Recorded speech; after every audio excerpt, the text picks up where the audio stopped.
Hello, my name is Blakely, and today I'm going to be reading an excerpt from the book Me Talk Pretty One Day by David Sedaris. I've moved to Paris in order to learn the language.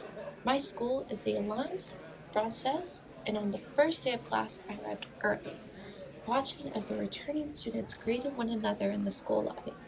Some accents were better than others, but the students exhibited an ease and confidence that I found intimidating.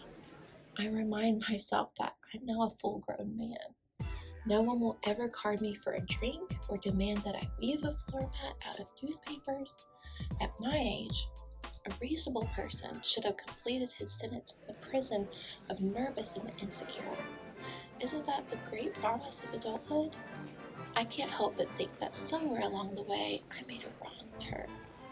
My fears have not vanished, rather they've seasoned and multiplied with age. I'm now twice as frightened as I was when I was 20, when I allowed a failed nursing student to inject me with a horse tranquilizer, and 8 times more anxious than I was the day my kindergarten teacher pried my fingers off my mother's ankle and led me screaming toward my desk. "You'll get used to it," said her teacher. I'm still waiting. The first day of class was nerve-wracking because I knew I'd be expected to perform. That's the way they do it here. Everyone into the language pool. Sink or you swim. The teacher marked in, deeply tanned from a recent vacation, and rattled off a series of administrative announcements. So I've spent some time in Normandy, and I took a month-long French class this summer.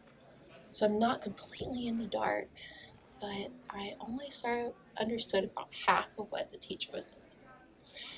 If you have not missed Stud this time, you should not be in this room. Is everyone équipé? Everyone? Good. We shall proceed. She spread out her lesson plan and sighed, saying, "All right, then, who knows the alphabet?" It was startling because A, I hadn't been asked that question in a while, and B, I realized while laughing that I myself did not know the alphabet. They're the same letters, but they're pronounced differently. The teacher went to the board and sketched the letter Now, everyone, do we have anyone in the room whose first name commences with an A? 2 Polish Annas raised their hand, and the teacher instructed them to present themselves, give your names, nationalities, occupations, a list of things you like and don't like. The first Anna hailed from an industrial town outside of Warsaw. She worked as a seamstress, and she hated the mosquito. "Oh, really?" the teacher said. "How very interesting. I thought that everyone loved the mosquito, but here, in front of all the world, you claim to detest him. How is that we've been blessed with someone so unique and original as you? Tell us, please." The seamstress did not know what was being said, but she knew that this was an occasion for shame. Her mouth huffed her breath, and she stared down at her lap, looking for the answer in her pockets. The second Anna learned from the first and claimed to love sunshine and detest lies. It sounded like a translation of one of those Playmate of the Month data sheets.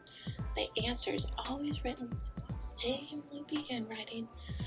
Turn-ons. Mom's favorite chili. Turn-offs.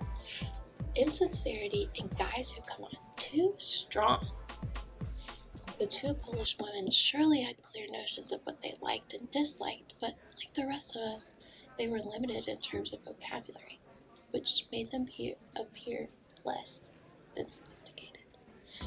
Next came a beautiful young Yugoslavian woman who said she was an optimist, saying she loved everything life had to offer. And the teacher licked her lips. revealing a hint of the sadist we would later come to know. She crouched low for her attack. She leaned in forward, placed the hands on the young woman's desk and said, "Oh yeah? And do you love your little work?"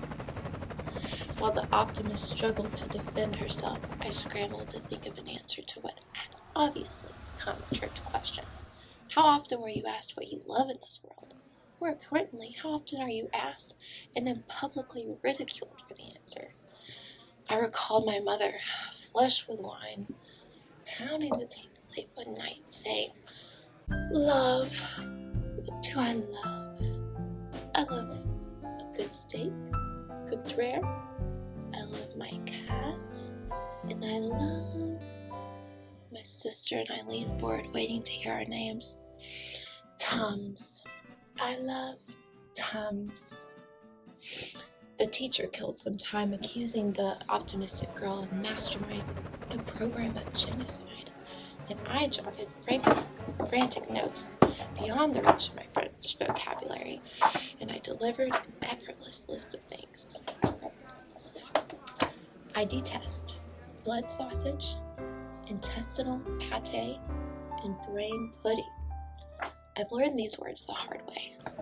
Having given it some thought, I then declared my love for IBM typewriters, the French word for bruise, and my electric floor waxer. It was a short list, but I managed to mispronounce IBM and afford the wrong gender to both the floor waxer and the typewriter. Her reaction led me to believe that these mistakes were capital crimes in France. "Were you always Hispanic, right?" she asked. "Even if Ferrois Gota knows what a typewriter is feminine." We all left class, foolishly believing that the worst was over. We didn't know it then, but the coming months would teach us what it's like to spend time in the presence of a wild animal. We soon learned to dodge her chalk, to cover our heads and stomachs whenever she approached us with a question.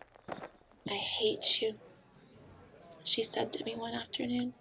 Her English was flawless. "I really, really hate you." Call me sensitive, but I couldn't help but take it personally.